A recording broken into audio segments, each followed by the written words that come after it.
क्या हो जब एक इंसान कानून नहीं बल्कि गरुड़ पुराण में लिखी सजा से लोगों का फैसला करे। ये कहानी नहीं बल्कि हमारे सिस्टम की सच्चाई है। कुछ नेता और बड़े लोग हजारों लोगों की लाशों के ढेर पे अपने महल बनवाते हैं। कहानी की शुरुआत में हमें दो इंसिडेंट दिखाया जाता है। एक बाइक एक्सीडेंट दिखाया जाता है, देख के लगता है कि ये एक्सीडेंट किसी रूहानी ताकत की वजह से हुई है। दूसरी तरफ एक स्कूल गिरते हुए दिखाया जाता है जिसमें कई छोटे बच्चों की मौत हो जाती है। एक पिता अपनी मरी हुई बेटी को लेकर जोर जोर से रो रहा है। सीन चेंज होता है। रुद्रा नाम के एक ऑफिसर को दिखाया जाता है जो गुटका राजू नाम के रेपिस्ट को पकड़ता है, जो चुपके से कोर्ट में सरेंडर करने जा रहा है। लेकिन रुद्रा उसे पकड़ लेता है क्योंकि उसे पता है ये पैसे खिलाकर छूट जाएगा। यहाँ एसीपी भी उसे फोन करके रोकना चाहता है पर वो उसका एनकाउंटर कर देता है, जिससे एसीपी रुद्रा का ट्रांसफर कर देता है क्योंकि रुद्रा किसी की नहीं सुनता है और जो सही लगता है वही करता है। रुद्रा का ट्रांसफर एक म्यूजिकल डिपार्टमेंट में होता है जहां परेड और किसी इवेंट में बैंड बजाया जाता है। रुद्रा के लिए ये एक बोरिंग जॉब है। वहीं वो गोविंद नाम के असिस्टेंट सिपाही से मिलता है जो काफी फनी इंसान है। अब बातों बातों में वो रुद्रा से शादी के बारे में पूछता है पर रुद्रा को अभी तक कोई अच्छी लड़की नहीं मिली है। वो उसे एक लड़की के बारे में बताता है जिसे वो अगले दिन मिलते हैं। लड़की का नाम दिव्या है। पहली ही मुलाकात में उसे दिव्या पसंद आती है, लेकिन एसीपी के अर्जेंट कॉल के कारण वो बिना बताए वहां से चला जाता है। पर अगले दिन वो उससे फिर से मिलता है। इस बार उनकी दोस्ती हो जाती है। दिव्या अपने प्यार की शुरुआत दोस्ती से करना चाहती है ताकि वो एक दूसरे को जान सके। अब एमएलए को दिखाया जाता है जिसका नाम देवी सेट्टी है, जो एक पावरफुल नेता है। वो अपने बेटे मन्नू से बहुत प्यार करता है, लेकिन बैकग्राउंड में एक गरुड़ मास्क वाले इंसान को दिखाया जाता है जो बहुत गुस्से में है क्योंकि बहुत सारे मासूम लोगों की जान बेवजह जा रही है। वो उन्हें सजा देने की बात करता है। सीन चेंज होता है। रुद्रा को दिखाया जाता है जिसे एसीपी ने बुलाया है क्योंकि देवी सेट्टी का बेटा एक सप्ताह से गायब है। उन्हें लगता है कि उसका अपहरण हो चुका है। अब रुद्रा को इस केस को अनऑफिशियल तरीके से सॉल्व करना होगा क्योंकि देवी सेट्टी एक पॉलिटिशियन है और अगर ये बात न्यूज में आ गई तो देवी सेट्टी का पॉलिटिकल करियर खत्म हो जाएगा। पर केस सॉल्व करके रुद्रा को कोई फायदा नहीं होगा क्योंकि ये एक अनऑफिशियल वर्क है। लेकिन एसीपी उससे वादा करता है कि वो उसके ऊपर लगे फेक एनकाउंटर चार्जेस को हटवा देगा। ये सुनकर रुद्रा अपने काम में लग जाता है। वो देवी सेट्टी के घर जाता है और पूछताछ करता है ताकि उसे कोई लीड मिल सके, लेकिन वो वहां से खाली हाथ आ जाता है। अब वो मन्नू के बेस्ट फ्रेंड से पूछताछ करता है। पहले तो वो कुछ नहीं बताते हैं पर थोड़ी सख्ती करने पर वो बताते हैं कि महारानी कॉलेज की एक लड़की काव्या को वो बहुत पसंद करता था। एक दिन एक गुंडा साइको शंकर रास्ते में काव्या को छेड़ता है। ये देख मन्नू उसे मारता है और वहां से भगा देता है। वो गुंडा उसे धमकी भी देता है। ये देख काव्या उससे इम्प्रेस हो जाती है और उन दोनों के बीच नजदीकियां बढ़ने लगती है। वो दोनों एक दूसरे से प्यार करने लगते हैं और शादी करना चाहते हैं। और उन्होंने लास्ट बार उन दोनों को कावेरी एक्सप्रेस नाम के एक बस में जाते देखा था। रुद्रा काव्या के कॉलेज जाता है जहां उसे एक अजीब बात पता चलती है कि वहां काव्या नाम की कोई लड़की नहीं पढ़ती है। दूसरी तरफ गोविंद भी बताता है ये 17A कावेरी एक्सप्रेस बस है ही नहीं। उन्हें लगता है कि वो लड़के झूठ बोल रहे हैं। रुद्रा को समझ नहीं आता है कि ये सब क्या चल रहा है, इसलिए वो उस गुंडे शंकर को ढूंढता हुआ उसके बॉस के पास पहुंचता है जहां उसे पता चलता है कि शंकर 2 साल पहले ही मर चुका है। रुद्रा कंफ्यूज हो जाता है कि ये सब कैसे हो सकता है। वो उन लड़कों को बुलाता है जो कसम खाते हैं कि उन्होंने सब कुछ सच बताया है। रुद्रा अभी के लिए उन्हें जाने बोलता है। तभी वहां जोशी नाम का एक पत्रकार आता है जो रुद्रा का दोस्त है। वो देवी सेट्टी का पूरा कुंडली उसे बताता है। देवी सेट्टी जो पहले से ही बहुत अमीर और पैसे के दम पर राजनीति में आया है, उसके 2 राइट हैंड है, बबैया और फकीरा। बबैया उसके लीगल धंधे संभालता है और फकीरा उसके इलीगल धंधे संभालता है। लेकिन फकीरा का हाल ही में एक्सीडेंट के कारण मौत हो गया था और यह वही एक्सीडेंट था जो मूवी के शुरुआत में दिखाया गया था। जोशी बताता है कि एक गौतम नाम का सरकारी इंजीनियर था। वो देवी सेट्टी से बहुत नफरत करता था। उसने उसे एक रैली के दौरान चप्पल से मारा था। इस घटना के बाद वो गायब हो गया।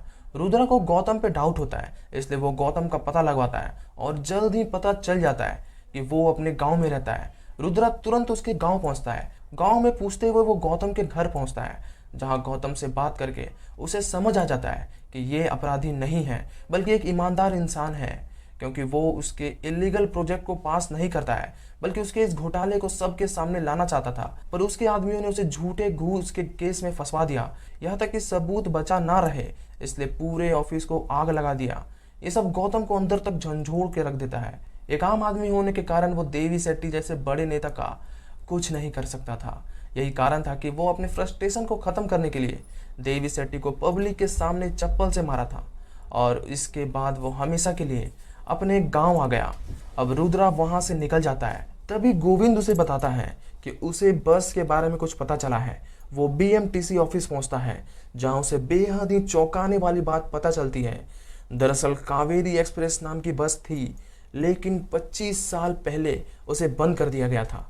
पर एक आदमी है जो उसे उस बस के बारे में जानकारी दे सकता है, मैकेनिक श्याम, जो उस समय बीएमटीसी में काम करता था। रुद्रा तुरंत श्याम के घर पहुंचता है। श्याम से जब उस बस के बारे में पूछा जाता है तो वो बहुत दुखी हो जाता है। उसके आंखों से आंसू आ जाते हैं। वो बताता है कि उस बस का ड्राइवर उसका खास दोस्त वेंकटेश था, जिसके साथ बीएमटीसी वालों ने बहुत गलत किया था। दरअसल बीएमटीसी में काम करने वाले मनी राजू और उसके 3 दोस्त वहां बहुत घपला कर रहे थे। वो दूसरे राज्यों के बेकार बसों को बीएमटीसी में चलवाते थे, जिससे उन्होंने बहुत पैसा कमाया था। एक दिन उन्होंने वेंकटेश को 1 सप्ताह के टूर पे जाने को कहा, जिसमें महारानी कॉलेज के बच्चे थे। वेंकटेश उन्हें बताता है कि बस का ब्रेक और इंजन बहुत खराब है। वो शहर में ही बहुत मुश्किल से गाड़ी चला रहा है, पर वो नहीं मानते हैं। इसलिए ना चाहते हुए वेंकटेश को उस टूर में जाना पड़ता है। हम देखते हैं कि उसी बस में मन्नू की गर्लफ्रेंड काव्या भी थी, जो महारानी कॉलेज की स्टूडेंट है।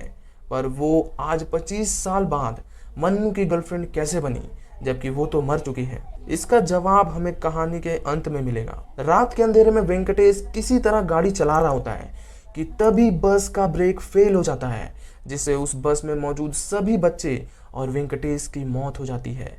वो बस मनी राजू की तरफ से आया था, इसलिए उसने उल्टा वेंकटेश को ही फंसा दिया कि वो नशे में गाड़ी चला रहा था, जिससे पब्लिक गुस्सा हो जाती है और वेंकटेश के घर को जला दिया गया, जिसमें वेंकटेश की पत्नी और बच्चे जिंदा जल के मारे गए। इस हादसे के बाद भी मनी राजू और उसके साथी यानी हनुमान, रमेश और नागराज अपना धंधा चलाते रहे।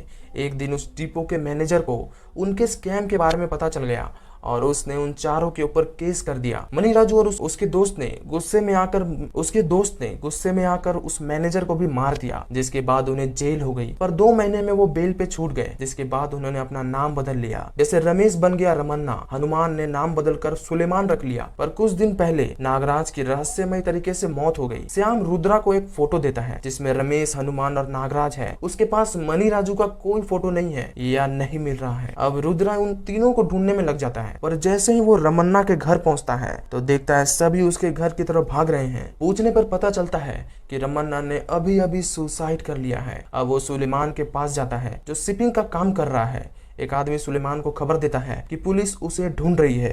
तभी रुद्रा उसे पकड़ लेता है और सुलेमान के नंबर को ट्रेस करके उसके पास पहुंचता है। पर कुछ लोग पहले से ही सुलेमान को मारने आए हुए हैं। ये देख वो सुलेमान को उनसे बचाने की कोशिश करता है। वो एक एक करके सभी गुंडे को मारता है, लेकिन आखिर में एक गुंडा सुलेमान उर्फ हनुमान को मार देता है। रुद्रा उससे मुनि राजू के बारे में पूछता है, पर वो बता पाए उससे पहले उसकी मौत हो जाती है। अब रुद्रा उन विक्टिम की फाइल देखता है जहां मनी राजू की फोटो गायब है। रुद्रा उस केस को इन्वेस्टिगेट करने वाले ऑफिसर के पास जाता है, पर वहां भी उसे मुनि राजू के बारे में कुछ पता नहीं चलता है। उधर रुद्रा के पुराने एसीपी को भी इस केस के बारे में पता चलता है, इसलिए वो भी अपने एक ऑफिसर दीपक को इस केस में इन्वॉल्व करता है।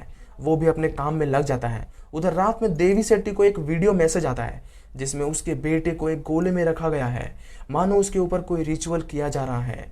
तभी गरुड़ मास्क पहने एक आदमी देवी शेट्टी को धमकी देता है कि आने वाले अमावस्या को वो उसके बेटे की बलि देने वाला है, क्योंकि उसके पापों की सजा उसके बेटे को भुगतना होगा। ये सब देखकर देवी शेट्टी बहुत डर जाता है। वो अपने बेटे को बचाने के लिए किसी भी हद तक जाने को तैयार है। अगले दिन रुद्रा एसीपी को पूरी कहानी बताता है, पर एसीपी की उसकी बातें ढोंग लगती है।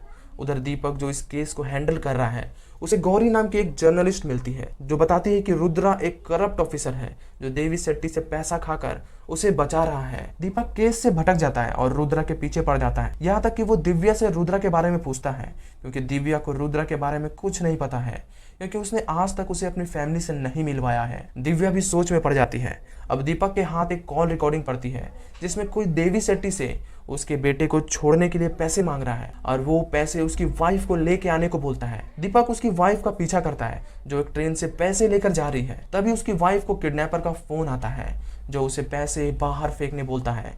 वो पैसे से भरा बैग बाहर फेंक देती है।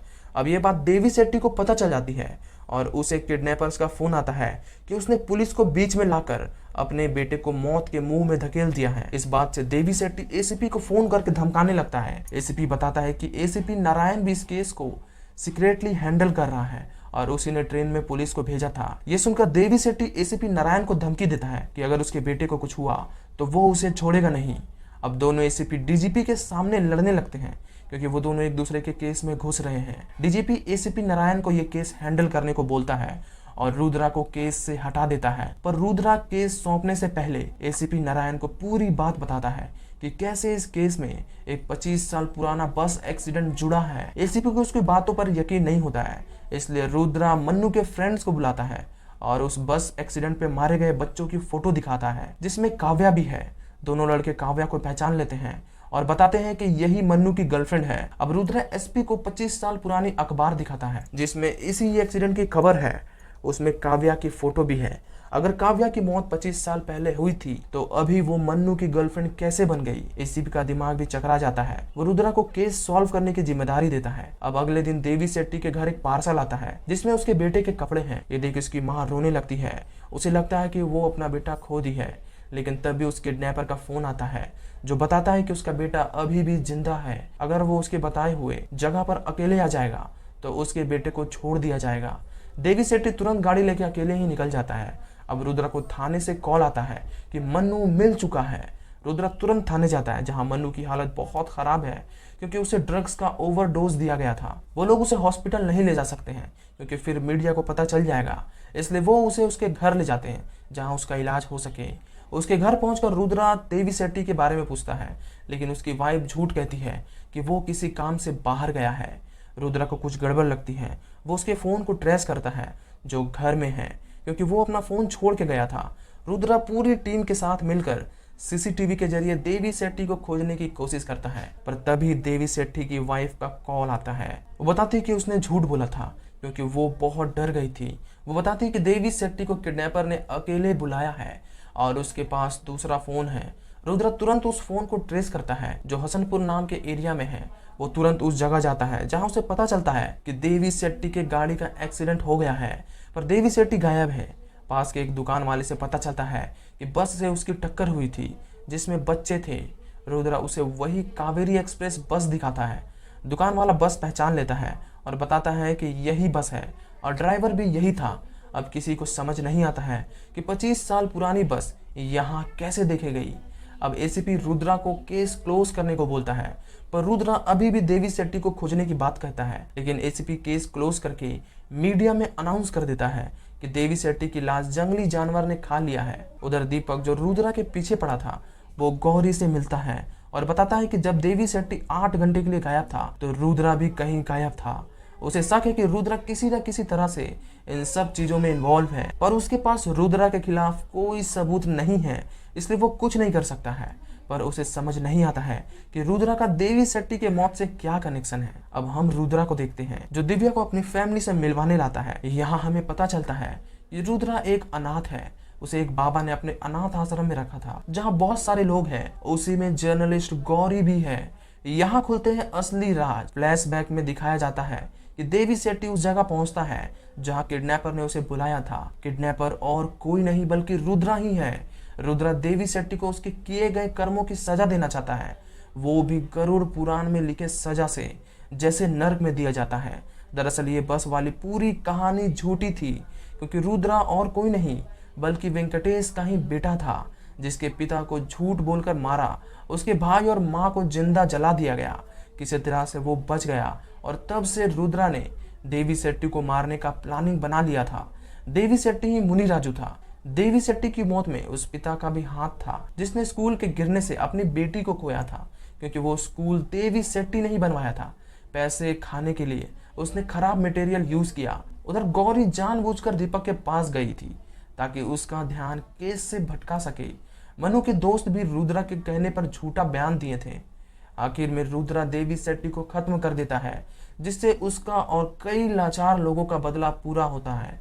मूवी यही खत्म होती है। आशा करता हूँ कि मूवी आपको पसंद आई होगी। ऐसी ही रोमांचक मूवी के एक्सप्लेनेशन देखने के लिए मेरे चैनल को सब्सक्राइब करें। मिलता हूँ आपसे अगली वीडियो में।